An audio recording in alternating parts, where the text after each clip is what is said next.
everyone, how are you all today? Don't worry, I haven't just got up. I've been cleaning. I just like to do it in my pyjamas. It's comfier and it's easier. Oh, someone wants to say hi. It's the forever flawless little mascot, ain't it? Hey, yes. Anyway, how are you all today? We all got busy days. I've got a couple of eyelashes in and a hair fitting today. I haven't got that much of a busy one because the other half is off, so left a bit of time, and then we're going out for dinner tonight.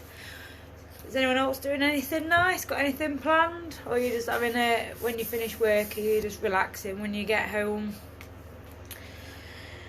Anyway, so I've gone live because there's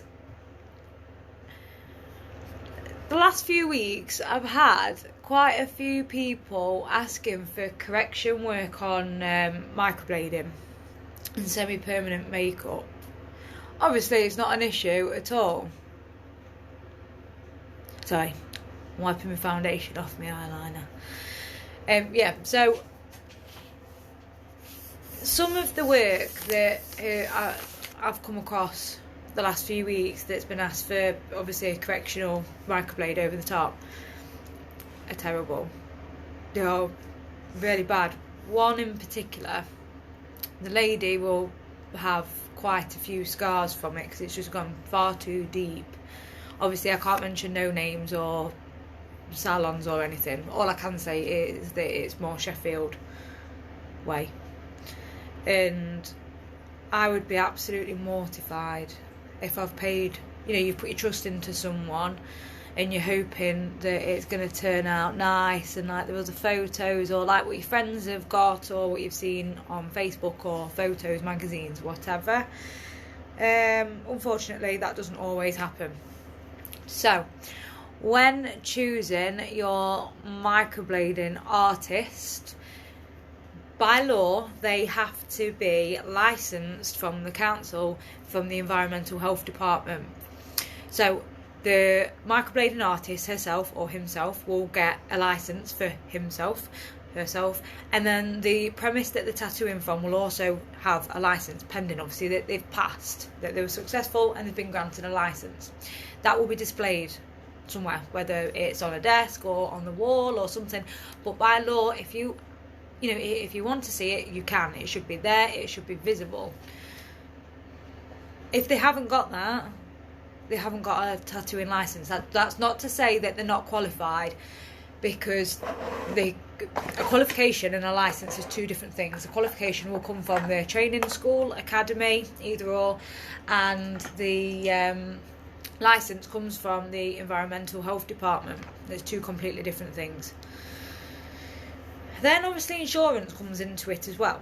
So when you're doing beauty insurance, they don't actually ask you up front for your qualification. So anyone can go and get beauty insurance, whether they're qualified or not. By law, they should have it, and they should be doing that anyway, because obviously if you're touching people in any way, shape or form, whether it's eyelashes, semi-permanent makeup, massaging, anything, obviously there's damage that can be done if not carried out properly. So that's for you to decide whether the person that you're looking at going to fits them criterias. Obviously you don't always know. If they're displaying pictures of their work and the quality looks good, obviously you're not to know that if it's going to be anything other than good. But unfortunately it does happen, and it is becoming more and more common and more regular, and it's you that's left with the mess that these people are leaving on your face.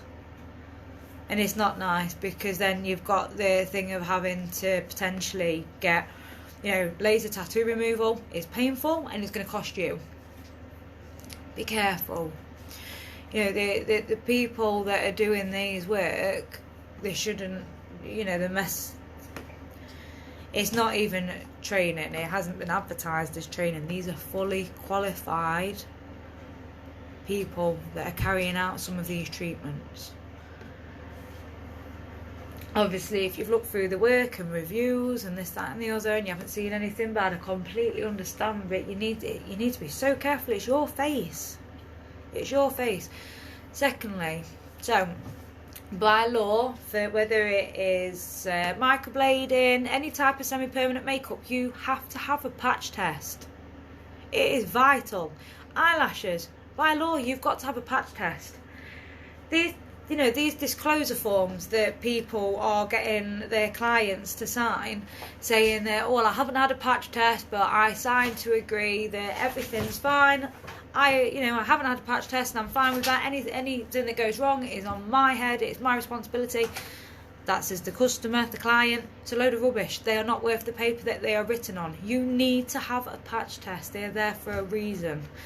How would you feel if you went and had eyelashes done by someone and then you woke up in the morning and you look like you've got some sort of form of like myxomatosis and your eyes are out here? How would you feel if you woke up, or after a few days your eyelashes are dropping out, and then you start to realise that you haven't actually got any natural eyelashes left? It obviously is up to you, but you need to be going to somebody professional and somebody who knows what they're doing, and not somebody who's going to damage you and then block you on Facebook and have nothing to do with you. It's not their problem no more.